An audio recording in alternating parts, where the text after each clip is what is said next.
Nous parlons de la vie abondante. La vie abondante en Christ. La vie abondante donc. La vie abondante par la proclamation de nos paroles. La vie abondante par la prière.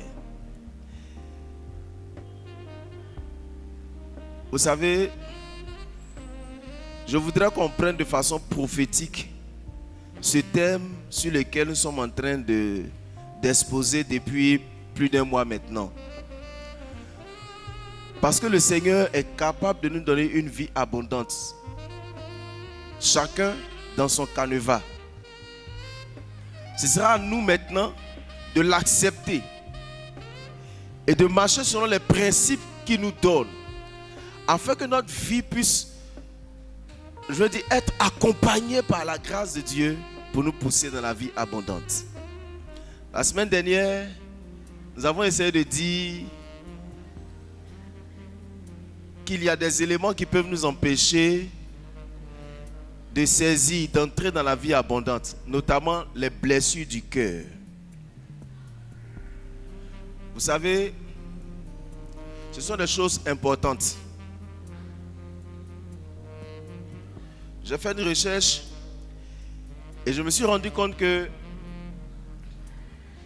5% des hommes, 5% d'hommes font une dépression dans une année courante. Mais plus encore, les femmes, 9% des femmes, 9,4%, presque 10% des femmes font des dépressions dans une année courante.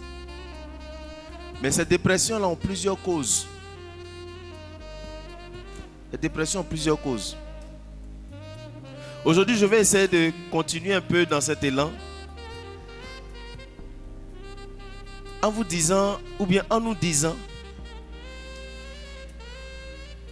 un autre pan de la même chose, mais qui peut nous empêcher de vivre une vie abondante.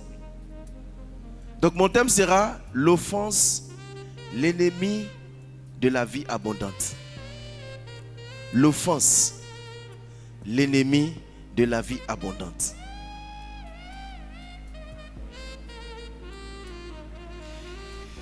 Il y a des choses qui peuvent nous empêcher d'entrer dans la vie abondante.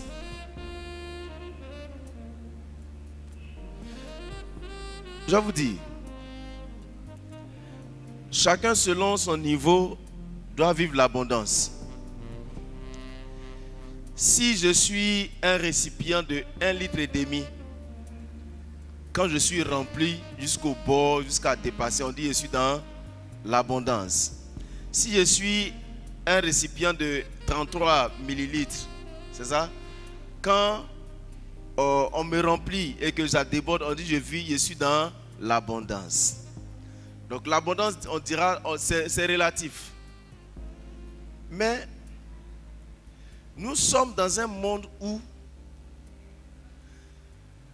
souvent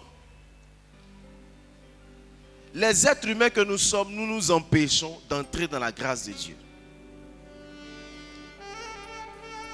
C'est pourquoi pour continuer, je veux rappeler Hébreux chapitre 12, verset 15. La première phrase. Que personne ne se prive de la grâce de Dieu. Que personne ne se prive. C'est une assertion implicite. Je ne dois pas me priver de la grâce de Dieu. Je ne dois pas me priver de la grâce de Dieu. Que personne ne se prive. C'est la même chose, c'est dans le même sens quand Paul disait à Timothée que personne ne méprise ta jeunesse. Que personne ne se prive de la grâce de Dieu. Quand on regarde ça, que personne ne se prive, ça veut dire que quelquefois, tu peux être dans une atmosphère, une bonne atmosphère, dans laquelle d'autres personnes prospèrent. Mais toi-même, tu ne prospères pas. Regardez, je vais vous dire une chose. J'ai cherché des graines, je n'ai pas eu, mais je sais que vous allez comprendre. Vous savez, les graines de maïs. On peut avoir plusieurs graines de maïs, c'est pas ça? Et puis, au village, j'ai vu les gens sèment les graines à deux dans les trous qu'ils creusent. il peut avoir 2 graines de maïs, mais une graine avec la capacité de reproduction, et puis une graine à l'intérieur de laquelle la capacité de reproduction est morte. N'est-ce pas? On plante les 2 graines au même endroit. Il y a une graine qui va pousser, mais il y a une autre qui ne va pas pousser. Pourtant, ce sont des graines, mais qui ont tué en elles-mêmes la capacité de développement. Parce que ça ne va pas. Tu as la graine, tu as la forme. Et nous sommes nombreux comme ça. Quand on nous regarde, nous sommes beaux, bien maquillés, bien chics. Mais il y a certains d'entre nous, l'intérieur bouillonne de douleur, bouillonne de souffrance. C'est pourquoi regardez souvent quand on dit à quelqu'un, dis à ton frère, je t'aime de tout mon cœur. Lui-même, il regarde dans son cœur. C'est que lui-même, son amour pour lui-même n'est pas dedans. Donc il ne peut pas dire à quelqu'un, je t'aime de tout mon cœur, dans lequel il n'y a même pas d'amour pour moi-même. Je ne sais pas si vous voyez de quoi je parle.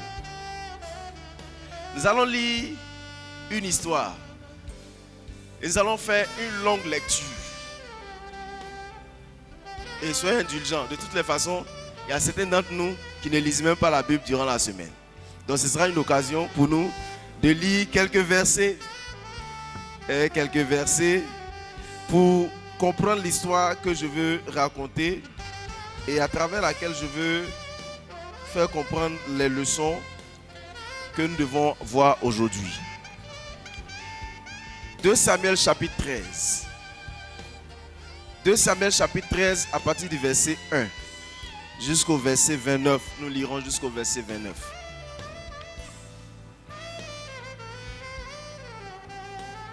Voici ce que 2 Samuel 13 dit. Après cela, voici ce qui arriva.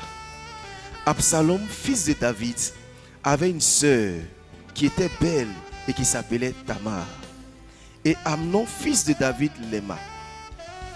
Amnon était tourmenté jusqu'à se rendre malade à cause de Tamar. À cause de Tamar, sa sœur, car elle était vierge. Et il paraissait difficile à Amnon de faire sur elle la moindre tentative. Amnon avait un ami nommé Jonadab, fils de Chiméa, frère de David. Et Jonadab était un homme très habile. Il lui dit, pourquoi deviens-tu ainsi chaque matin plus maigre, toi fils du roi? Ne veux-tu pas me le dire? Amnon lui dit, j'aime Tamar, sœur d'Absalom, mon frère.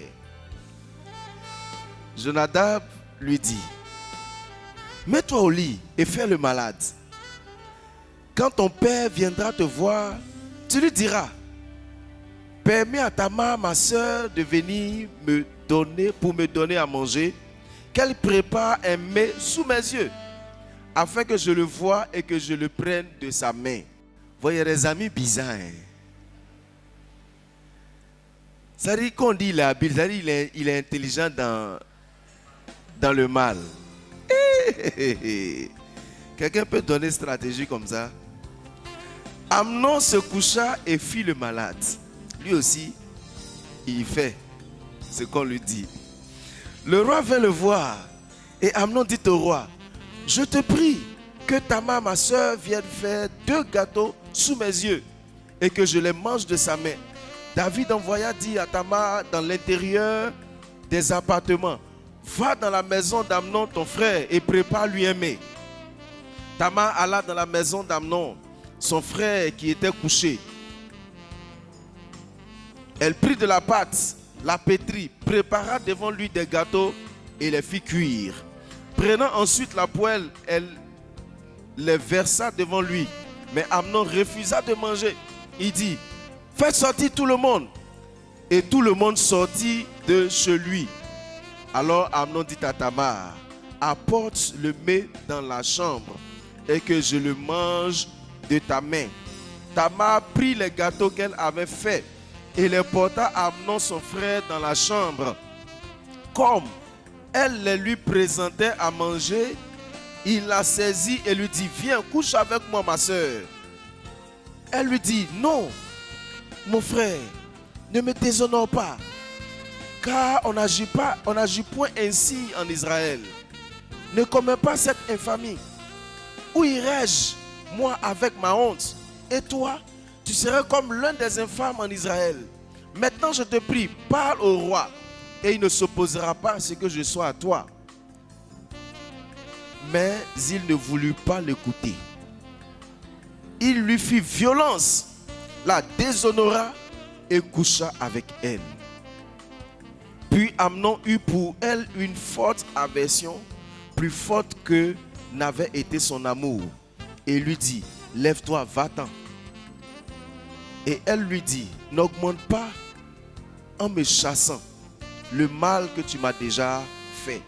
Il ne voulut pas l'écouter, encore une fois. Et appela le garçon qui le servait et dit, qu'on éloigne de moi cette femme et qu'on la mette dehors. Et ferme la porte après elle. Vous voyez, c'est difficile, hein?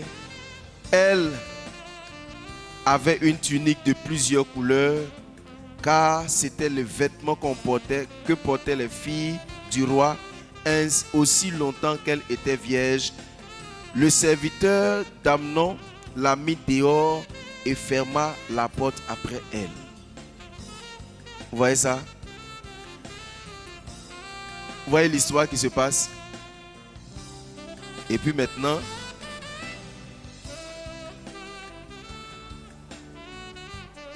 verset 19, Tamar répandit de la cendre sur sa tête et déchira sa tunique bigarrée.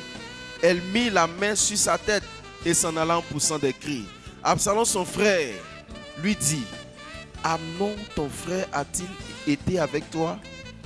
Maintenant, ma soeur, tais-toi, c'est ton frère. Ne prends pas cette affaire trop à cœur. Et Tamar, désolé, demeura dans la maison d'Absalom, son frère. Le roi David apprit toutes ces choses et il fut très irrité.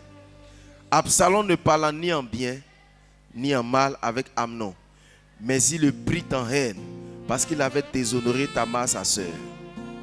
2 ans après, on va s'arrêter là, mais retenez 2 ans après. Après, on va lire le reste. Mais 2 ans après, voyez-vous, on n'a plus besoin de vous raconter l'histoire. Amnon va violer sa demi-sœur, qui est la sœur de Absalom.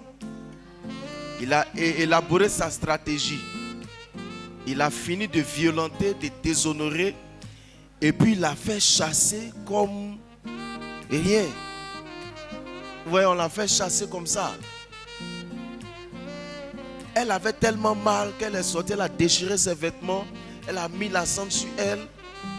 Mais en fait, l'histoire là, ça va prendre notre tournure parce que son frère Absalom va la recueillir. C'est pas ça? Et puis, regardez l'histoire. Absalom va lui demander, Yedio, c'est quoi? Ton frère est sorti avec toi. Il faut laisser. Ça, c'est rien. Il ne faut pas prendre ça à cœur. Il faut laisser. Ça, c'est rien. Ça cause ça là, tu es en train de faire des trucs comme ça. Mais, on dit que Absalom lui-même, il a été offensé par cette histoire. Hein? Donc, il ne parle ni en bien, ni en mal. Mais il fait quoi? Il le prit en haine. Il a été offensé. Sa soeur a été déshonorée. Il a été offensé. Vous savez, l'histoire est réelle. C'est une histoire vraie. Ce qu'il a traversé là, c'est vrai. Attends, qui ne sera pas offensé de savoir que sa soeur a été violentée, déshonorée par quelqu'un? Même si c'est de la famille.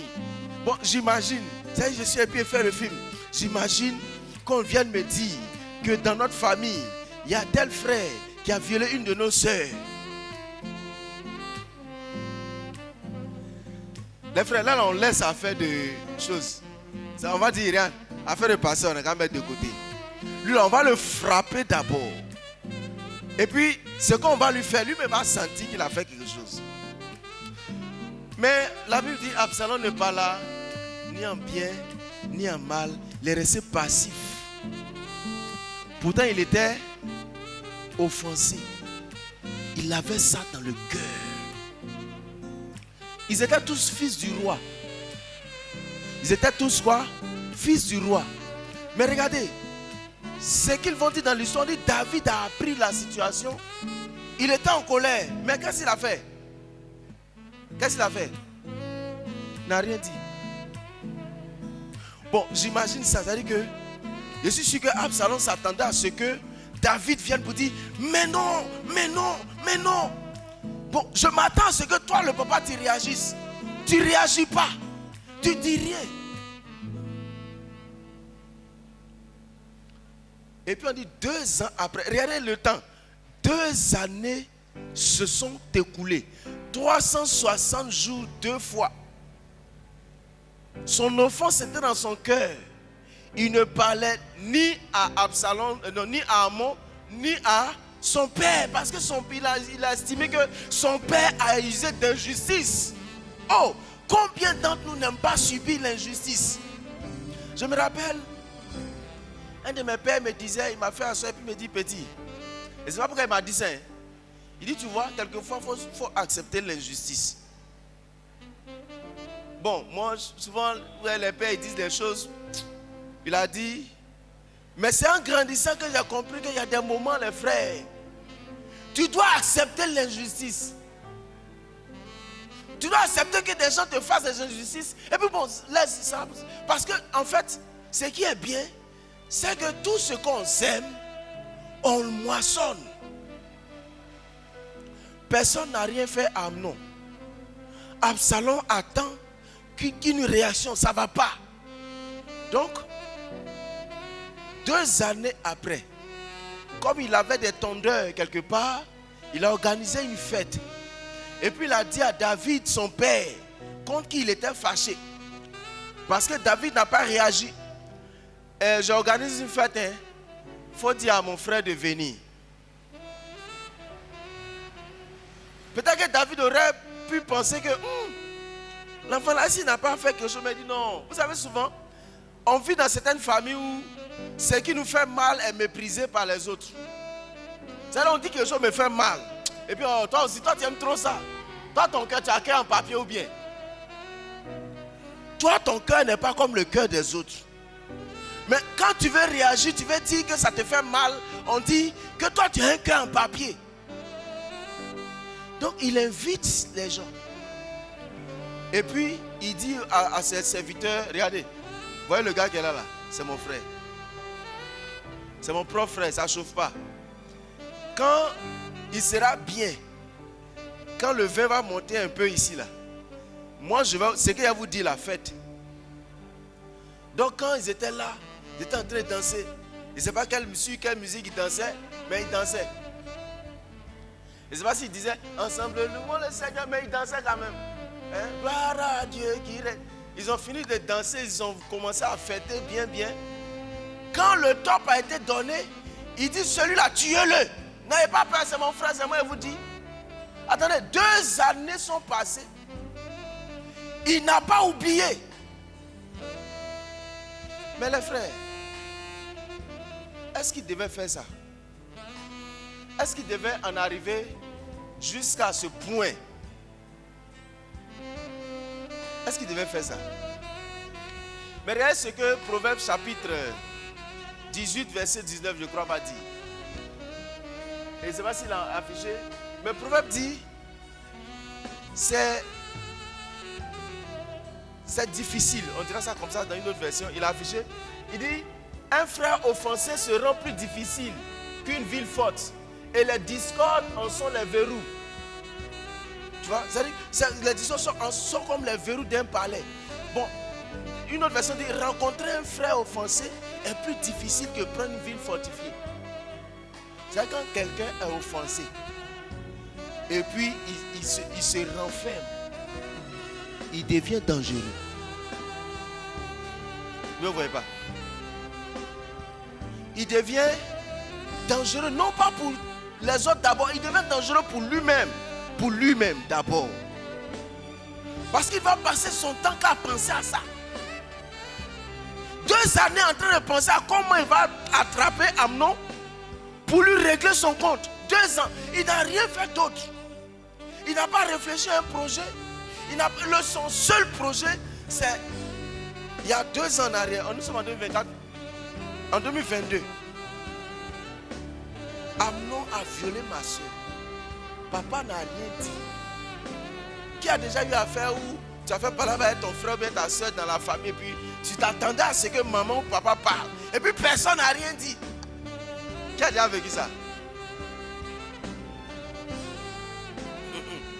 Et puis tu es là, ton cœur se gonfle comme ça.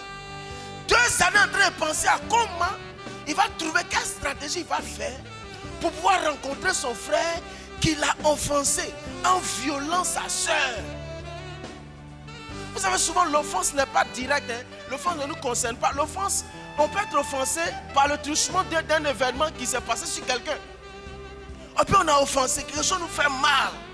Et puis on est déçu. 2 ans. J'ai dit ça bloque la personne elle-même parce que regardez, quelqu'un qui fait 2 ans en train de réfléchir à comment faire du mal à son frère. Il réfléchit à quoi d'autre? Quel est son nouveau projet? Ça, il a tout arrêté. Pour se dire que ça là, ça ne va pas passer comme ça. Pour moi, reste pas à l'étranger. Moi, quand tu m'as mordu, moi je t'avale. C'est toi qui m'as mordu, moi je vais t'avaler. Et puis quelqu'un, lui seul passe 1 jour, 2 jours, 360 jours en train de réfléchir comment il va rencontrer son frère pour lui régler son compte. Ça passe. 360 autres jours arrivent. Il réfléchit. Et puis enfin, il trouve la stratégie. Qui s'est déjà retrouvé dans ce genre de situation? Quand c'est comme ça, on ne dit pas. Mais vous ne voyez pas que ça bloque la vie? Ça détruit ta propre vie. De ne plus avoir à penser à autre chose que ça. C'est pourquoi, voyez-vous, Dieu ne peut pas donner des grâces à certaines personnes parce que eux, leur objectif souvent, même quand ils n'ont pas envie de s'exprimer, ils ont envie de réussir pour montrer à l'autre que ce que tu m'as fait, toi tu pensais quoi? Dieu ne te donnera pas de la réussite pour que tu maltraites quelqu'un, pour que tu montres à quelqu'un. C'est un coup quand Dieu dit à Gabriel, il faut le rendre riche, ses parents vont voir. Ils vont voir quoi? Et puis souvent ils ont là, Seigneur, ils m'ont rejeté, fais que je réussisse pour qu'ils sachent que tu es Dieu. En fait, c'est pas pour Dieu que tu veux glorifier. Non, tu veux en fait démontrer ta colère. C'est-à-dire, leur montrer que eux t'ont méprisé, non? Eux t'ont négligé. Mais te voici maintenant. Voici le bim. En fait, ça t'empêche même d'entrer dans la grâce. Parce que le Seigneur lui-même, il ne veut pas bénir quelqu'un pour qu'il soit en scandale à d'autres personnes. Est-ce que ça se comprend? Toi, ta bénédiction, c'est pour toi, c'est pour ton épanouissement. C'est pas pour que tu montres à quelqu'un que, voilà, tu m'as négligé hier. Maintenant, mon Dieu est fort. 2 ans durant, quelqu'un passe son temps à réfléchir. Vous savez, nous sommes nombreux assis ici, comme je l'ai dit. Nous avons une belle apparence. Mais peut-être que dans notre cœur bout la colère, la haine. C'est-à-dire qu'on est là comme ça, puis on se dit, ça là, ça ne va jamais finir. Et puis on se bloque. On est cadenassé par cette situation. Et puis nous sommes là. On ne bouge pas, les frères. Et puis on vient chanter, j'irai au paradis. Mais le paradis même de la terre, il faut profiter de ça d'abord. Parce que nous tous, on sait qu'on va aller au paradis où on est à la louange. Mais bon, le paradis de la terre, l'abondance de la terre, là, il faut manger un peu. Mais tu t'es bloqué. Et tu n'as plus les yeux ouverts sur ce que Dieu veut te montrer. Parce que simplement, et j'ai fait enfant avec un monsieur, je lui ai fait confiance et puis il m'a abandonné. Ça là, je ne vais jamais oublier ça, jamais. Ça, je ne vais jamais oublier. Ça, là, c'est ce qu'il m'a fait là. Dieu va le payer. Dieu va le payer. Ah, frère, attends. C'est toi qui payes ou bien c'est Dieu qui paye? Chacun va récolter le fruit, enfin, le fruit de ses semences, n'est-ce pas? Mais quand tu es en train de dire ça comme ça, on dirait que tu es en train de dire à Dieu, lui là, pardon, il faut faire vite, vite.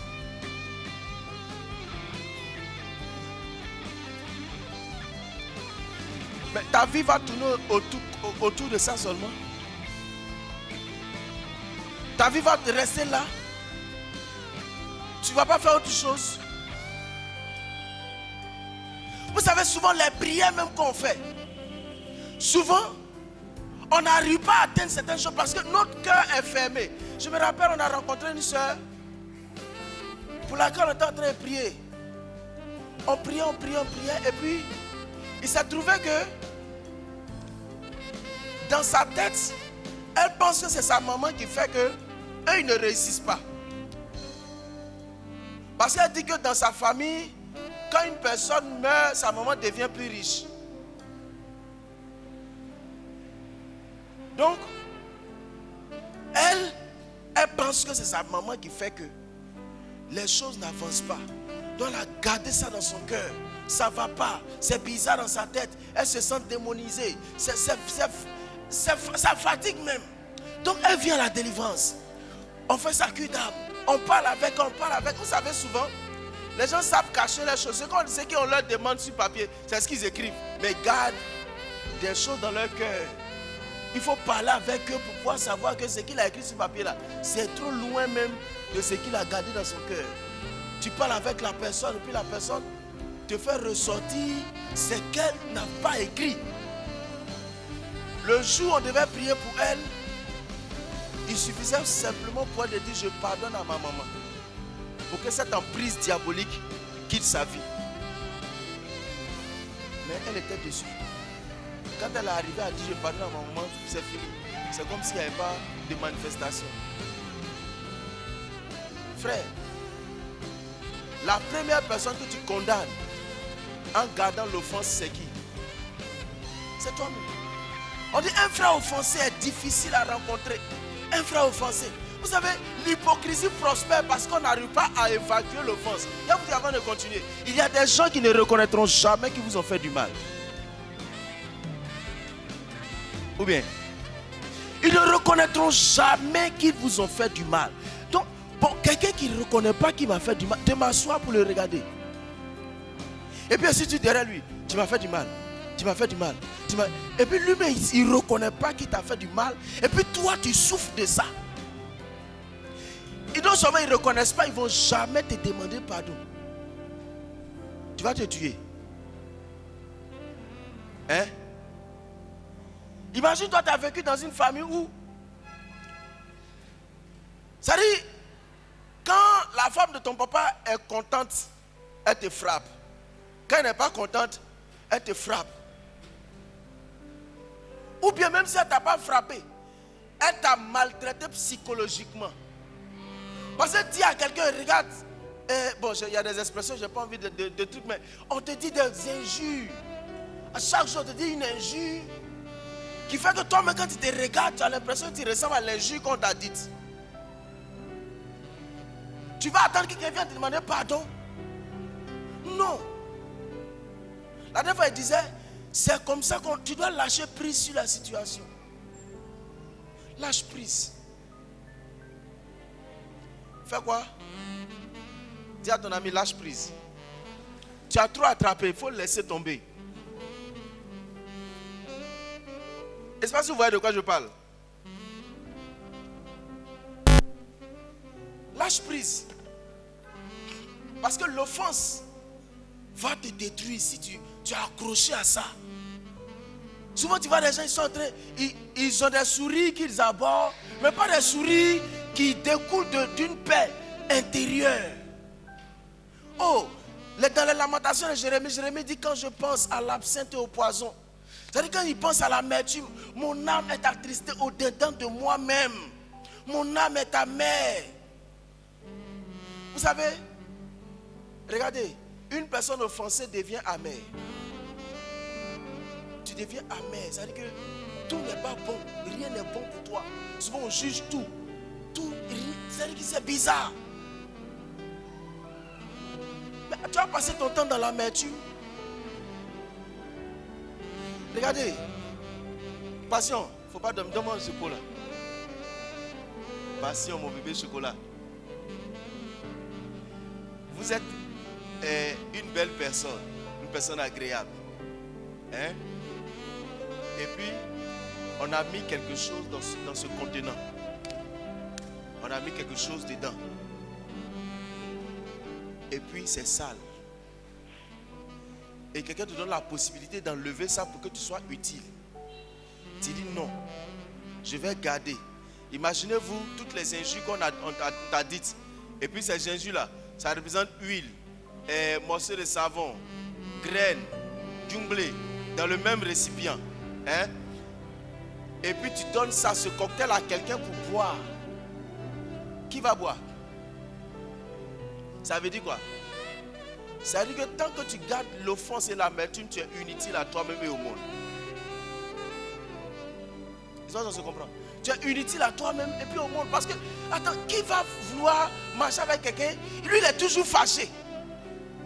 Il y a des gens, ils ne savent pas dire de bonnes paroles à quelqu'un. Il y a des gens dans leur vie qui sont tellement offensés, amers. Ils ne savent pas dire à quelqu'un de bonnes paroles. Ils ne savent pas apprécier. Ils sont dépourvus de la capacité d'apprécier les autres.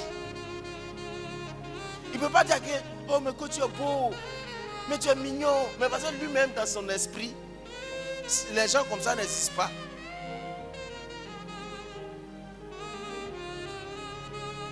J'espère qu'on se comprend. Des gens ont vécu dans des familles en Afrique, il y a des familles recomposées. Et souvent, il y a eu des attitudes qui t'ont blessé profondément. Et jusqu'à aujourd'hui, tu as ça dans ton cœur. Il y a une dame qu'on a rencontrée encore. La dame là. Bon, je n'ai pas envie de dire son nom. Mais papa peut se souvenir. Elle était partie chez le pasteur Ebi. À un moment, elle était dans l'intercession. Non, elle a vécu des choses réelles. Des choses réelles. Elle était jeune. Quand sa belle-mère l'a jetée dans un puits. La femme de son papa l'a jetée dans le puits. C'est quelqu'un qui partait puiser l'eau. Et puis qui a vu que Dieu merci à un être humain dans le puits. Et puis on l'a enlevé. Elle n'est pas morte. Comme ça ne suffisait pas, quand elle avait 10 ans, elle a été violée par un des manœuvres de son papa. Et son papa n'a rien dit. Souvent tu subis des choses, puis les parents disent que c'est à cause de toi-même que tu as subi ça. Si tu étais resté tranquille là, est-ce que ça là, ça allait arriver? Et puis on banalise. Et puis on te laisse avec toi-même ton sort. Ce sont des choses réelles qu'elle a vécues. Elle vient, comme aujourd'hui on célèbre les gens qui ont eu examen. Elle vient, elle célèbre son BPC. Papa, il y a eu BPC. Ah bon? Ok. C'est fini, ça c'est la célébration du père qui est là.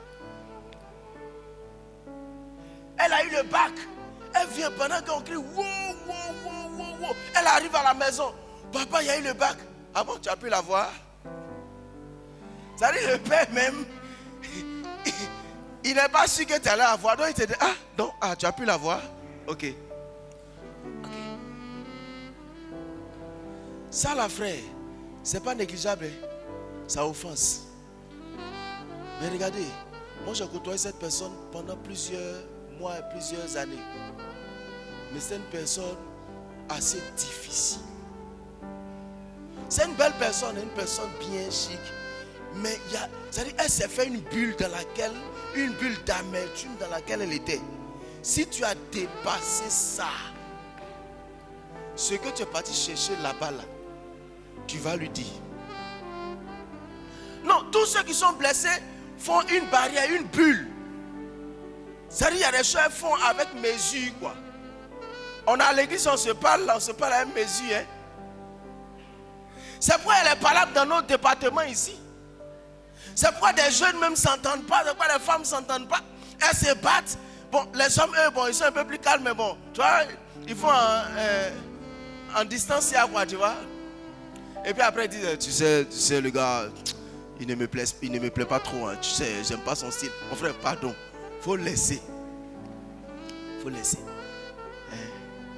Mais ce sont des choses réelles qu'on a vécues. Je ne suis pas en train de dire qu'on n'a pas vécu des choses réelles. Si, ce sont des choses réelles.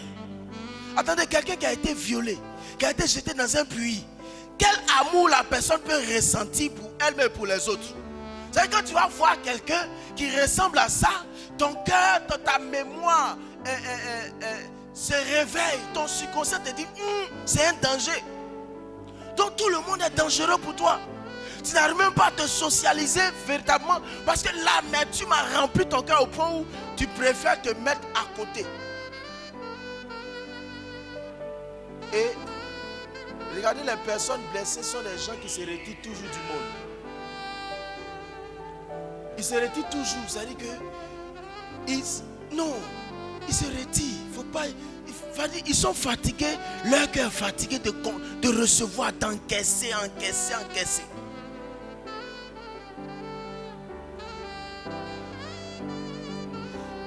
Mais les frères, quand tu te retires des gens, à qui est-ce que tu fais du mal d'abord? C'est toi-même. Parce que la Bible dit, le fer fait quoi? Aiguise le fer. Et l'homme grandit par la connexion, on dira ça comme ça, par le frottement avec les autres. L'autre est le miroir que tu regardes pour ajuster. Et mon collègue il est en train d'ajuster sa cravate. Et quand il me regarde, il regarde ma cravate. Bon, pour lui, il n'est pas encore bien placé, tu vois. Mais l'autre est mon miroir pour que j'ajuste les choses.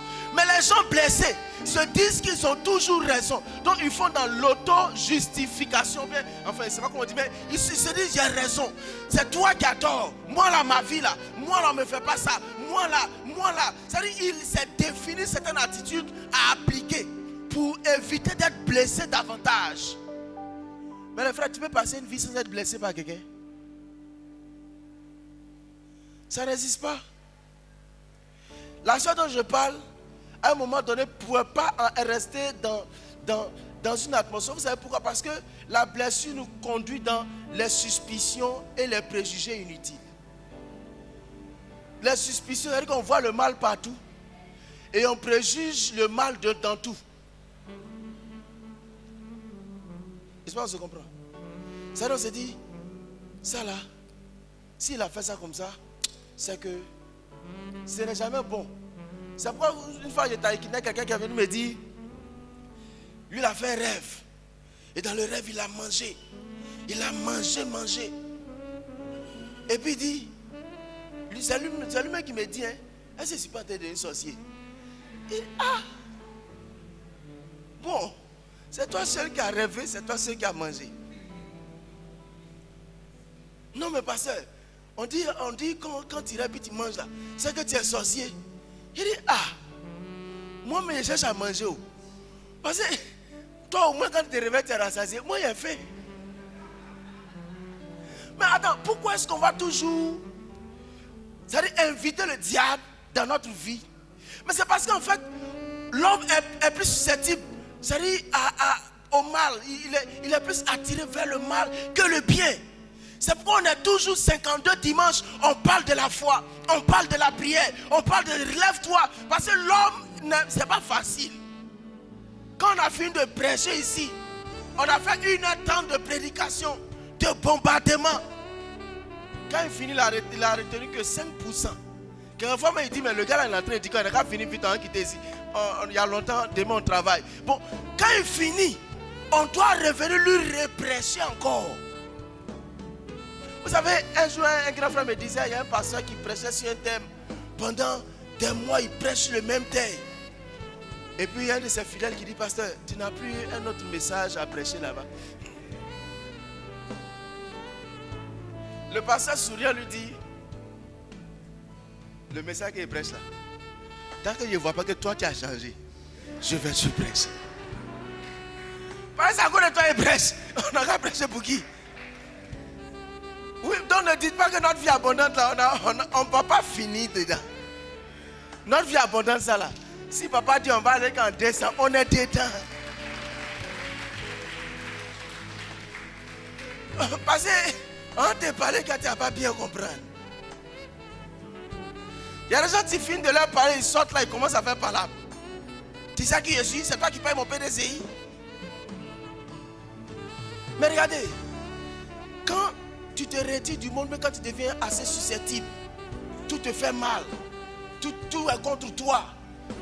C'est pas aux gens que tu fais du mal d'abord, c'est toi-même. Parce que tu ne pourras plus bénéficier d'un miroir qui pourra te permettre d'ajuster. Et parce que tu te dis, je n'ai plus besoin de ça, je suis parfait. Ça n'existe pas la perfection. Mais en même temps, l'imperfection de l'autre nous permet d'ajuster nous notre imperfection. Je comprends. En fait, c'est ça. Regardez, on était en train de manger sur une table, ouais, et puis ils ont grillé le poulet là dur. Maman, ils ont grillé le poulet là dur.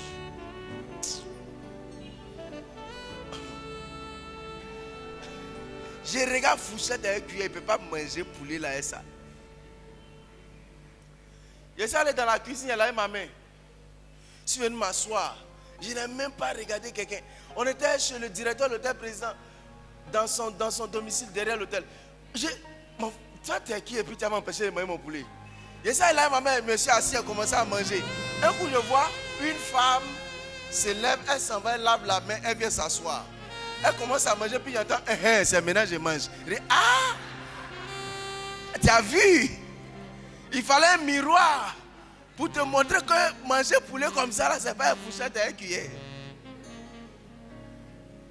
Et ça, si vous voyez de quoi je parle. Souvent, quand on est blessé, on est offensé, l'autre est notre ennemi. Et surtout, quand personne n'est intervenu pour régler la situation. Quand personne ne t'a donné raison. Oh, moi j'avais raison, on ne m'a rien dit. Les gens, le monde est injuste. Quel est ce monde bizarre? Même à l'église, oui, ça s'est passé, le prophète n'a rien dit. Le prophète là, il aime les gens, il aime des gens. Donc dans l'église, il y a les uns. Ah, donc vous connaissez. Mais en fait, nous sommes tous des malades à l'église. C'est pourquoi on vient à l'église. Le monsieur là, il souffre. Regardez.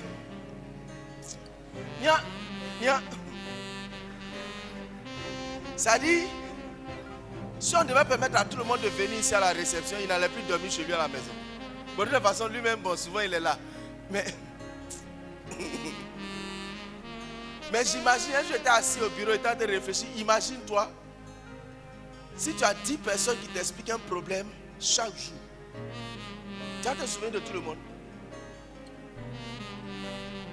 Il y a des choses tu vas lâcher prise dessus rapidement parce que c'est pas parce que c'est pas important.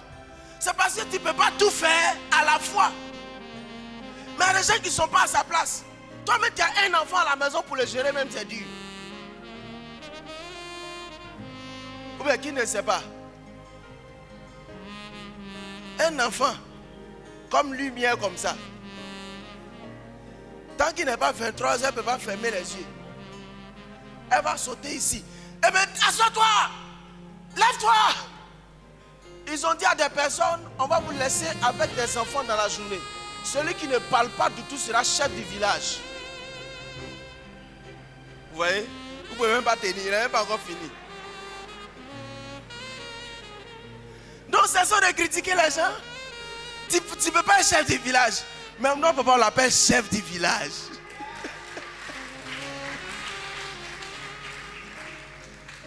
Et ça, si vous voyez, toi, tu ne peux pas être chef du village. Non. Ça fait parler, hein. Ça fait parler l'homme. Et ça, si vous voyez de quoi je parle.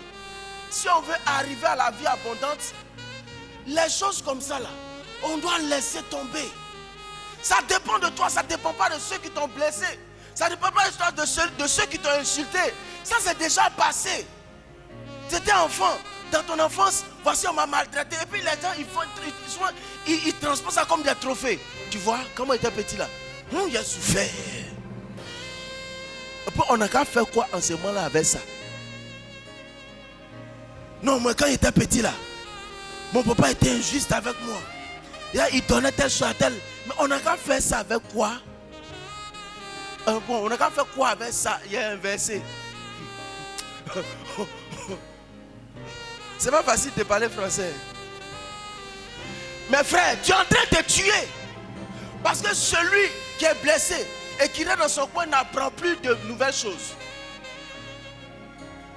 Pourquoi? Parce que c'est quand je me frotte à l'autre que je grandis dans mes connaissances. Dans ma connaissance sociale.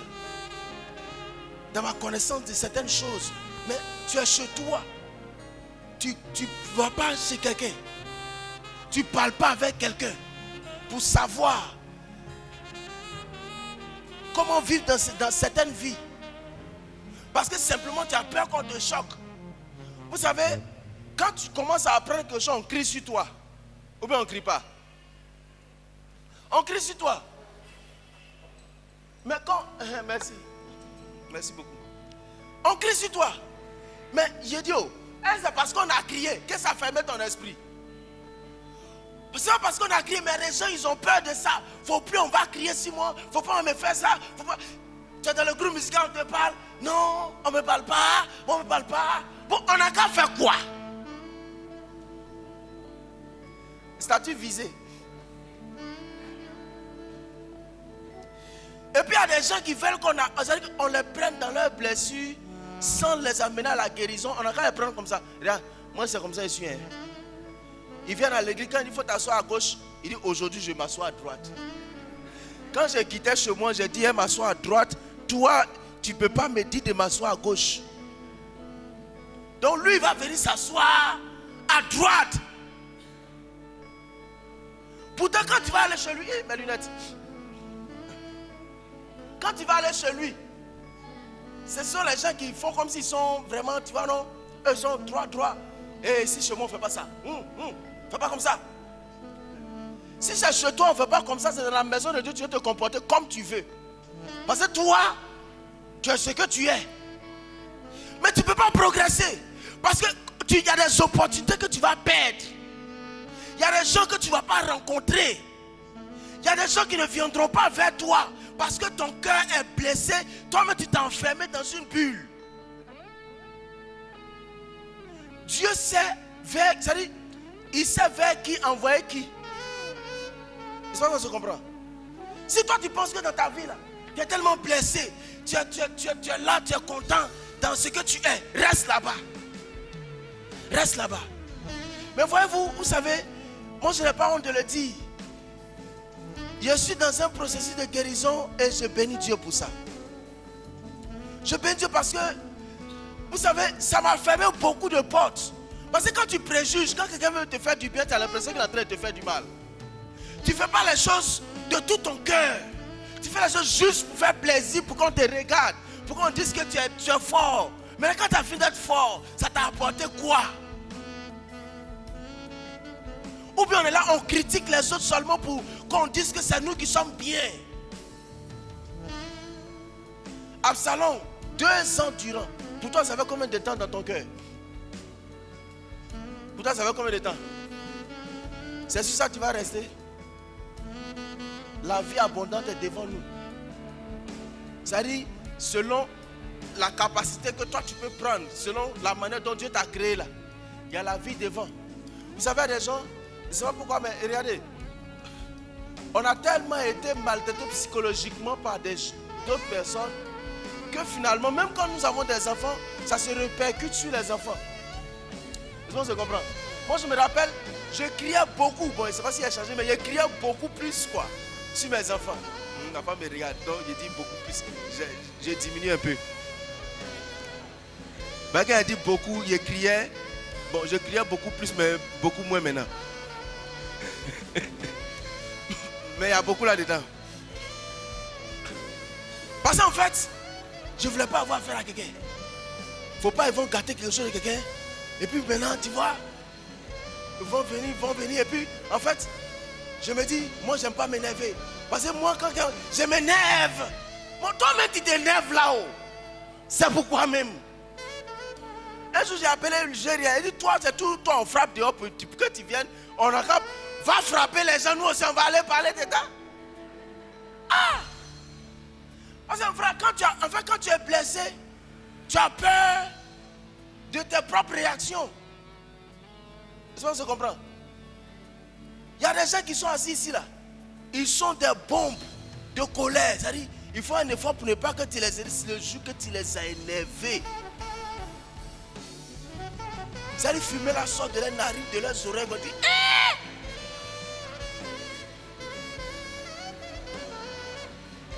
mais, mon frère, il a dit à petit là, va frapper les gens. Nous aussi, on va demander pardon. C'est toujours nous, on vient. Et puis, bon, tu vois. Quand c'est au moins, tu vois, c'est la relation. Oui, parce qu'il faut qu'on crée une bonne relation entre les gens. Mais quand tu as peur, moi j'aime pas la honte, j'aime pas la honte, donc j'aime pas ça. Moi j'aime pas qu'on parle sur moi, donc je n'aime pas. Mon frère, il y a des moments où tu dois faire pour qu'on parle sur toi. Ou bien on se comprend. Quand tu as fini de faire pour qu'on parle sur toi, tu te rends compte qu'il y a des choses qu'on ne doit pas faire, mais ou bien on doit faire ça comme ça. Mais si toi, on ne parle jamais sur toi, on va qu'à parler sur qui?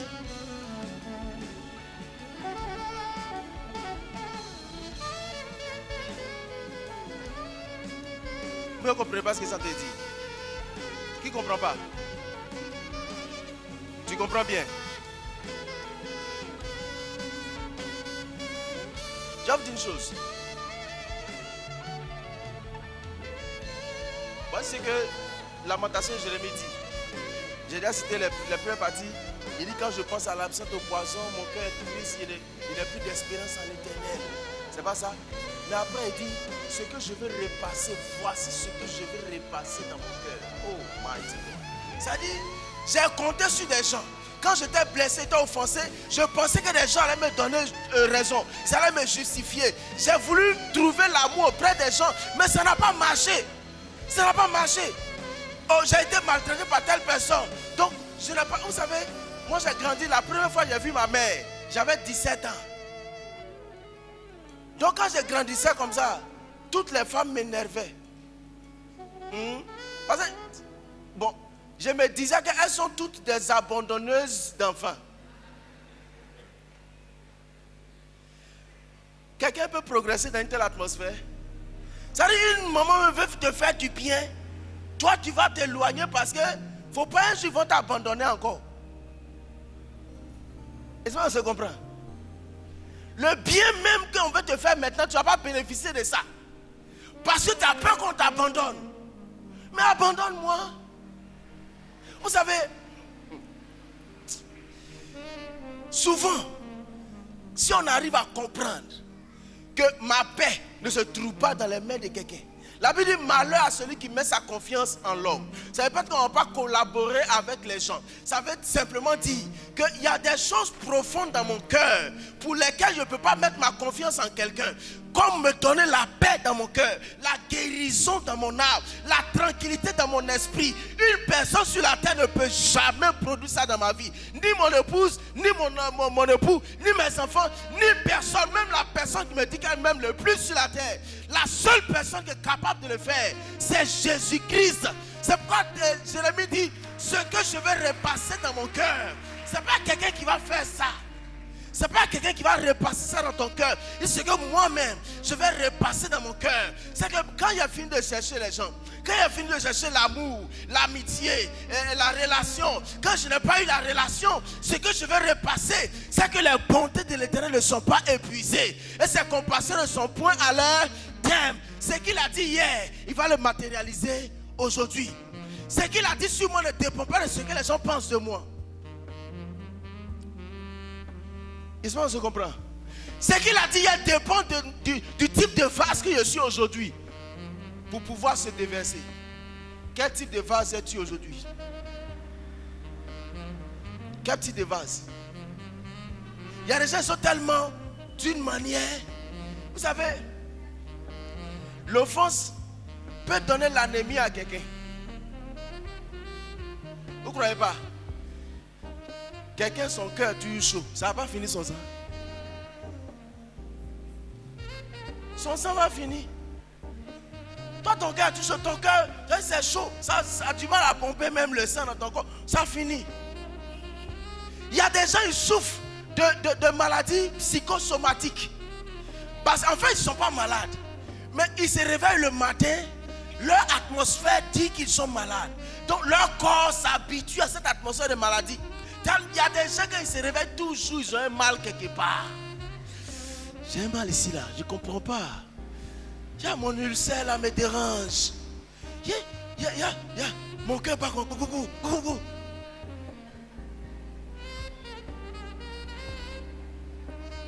Qui est prêt? J'ai fini sur ça. Qui est prêt à lâcher prise sur la situation qui le fatigue depuis des années? Lâche prise. Parce que je reviens toujours à ce que j'ai dit dimanche.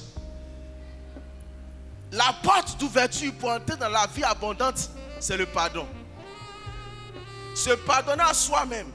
Mon mari m'a fait quelque chose, il ne reconnaît pas qu'il m'a fait du mal. Ma femme m'a fait, elle ne reconnaît pas qu'elle m'a fait du mal. Ce n'est pas grave. Mais moi-même, je me pardonne. Et puis je pardonne, je lâche prise. Il n'a qu'à faire, c'est pour lui. Chacun paiera les conséquences de ses choix et de ses actions. Donc, je me pardonne à moi-même. Seigneur, pardonne-moi d'avoir brisé, d'avoir emprisonné ma vie dans ce genre de situation. Et je pardonne parce que la Bible dit, celui qui pardonne à son frère, Dieu lui pardonne, mais celui qui ne va pas pardonner. Quand on prie, on fait la prière de notre Père. Pardonne nos offenses comme nous pardonnons. Les versets qui viennent après disent, si celui qui pardonne à son frère ses offenses, le Père va lui pardonner. Mais celui qui ne pardonne pas, le Père ne lui pardonnera pas aussi. Donc, combien d'années le Père ne te pardonne plus? Tu as fermé la porte à la vie abondante. Il y a des trésors qui devaient venir vers toi qui sont bloqués. Parce que tu as gardé quelque chose dans ton cœur depuis longtemps. Et parce que même tu es fâché même contre ton pasteur. Parce qu'il y a quelque chose qui s'est produit. Lui, tu as attendu qu'il intervienne. Il n'est pas intervenu comme tu voulais. Donc dans leur église même, moi-même je ne comprends pas même. Ça c'est l'injustice.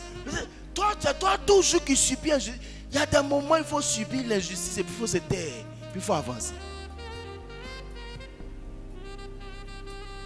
Lâche prise. Lâche prise.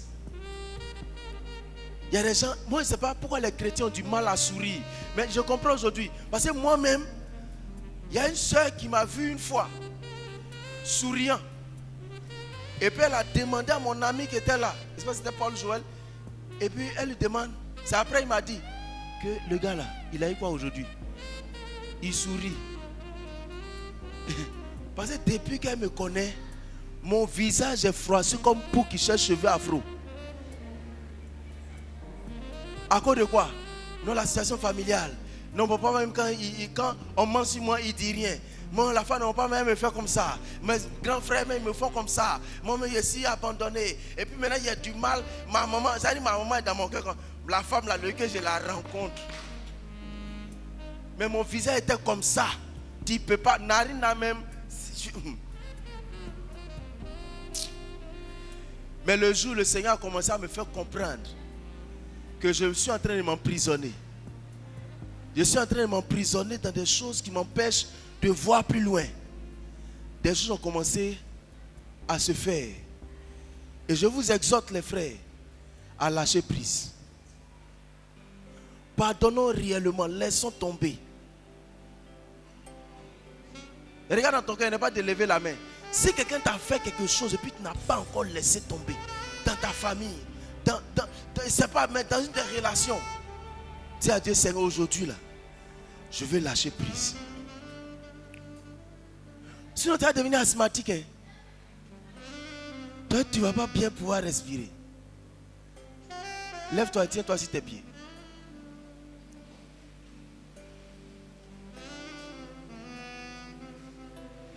Nous aspirons à une vie abondante. Nous voulons que le Seigneur fasse quelque chose pour nous.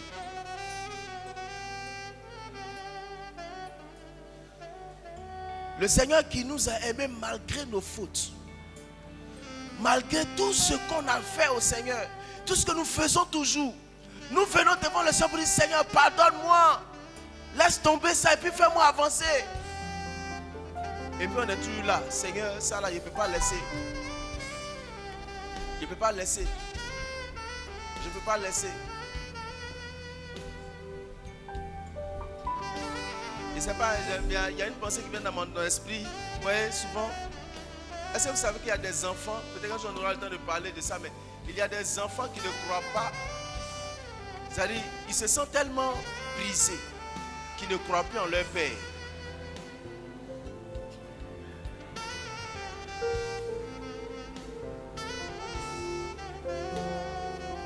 Lâche prise. Laisse tomber. Laisse tomber. Toi, tu es un fils ou tu es une fille. Tu ne vas pas entrer dans la vie abondante que le Seigneur te donne quand ton cœur est chargé contre un de tes parents. Lâche prise. Vous savez, il y a un jour, j'ai commencé à considérer certains événements. J'étais fâché avec mon père parce que franchement, il y a des choses que je ne comprenais pas.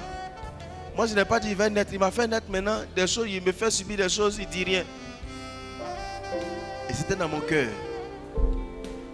C'était dans mon cœur. Et puis je récitais honore ton père et ta mère. Ça depuis l'école de dimanche. Honore ton père et ta mère. Mais honorer, ça ne veut pas dire qu'on doit des choses. Ça veut dire qu'on doit les valoriser par rapport à je ne sais pas comment on dit ça. C'est-à-dire que de toute façon ils ont fait. C'est-à-dire que tout le sacrifice qu'ils ont fait pour nous là. Même si on pense qu'aujourd'hui ils n'ont pas fait ce qu'on voulait. Mais regarde en arrière. Sache que toi aussi tu ne serais pas là s'il n'avait pas fait tous les sacrifices qu'il a fait. Tu ne serais pas là s'il n'avait pas accepté de sacrifice. Tu traites ton papa de sorcier, ta maman de sorcière. Pourtant quand tu étais beaucoup plus gras, il ne t'a même pas mangé. Et tu as rencontré le Seigneur qui protège notre vie. Lâche prise. S'il y a quelque chose qui te faisait pleurer quand on en parle, ça te fait pleurer, ça mal encore dans ton cœur. Ah, dis à Dieu, Seigneur, je veux respirer. Parce qu'à longtemps, ces choses t'ont empêché d'avoir des projets.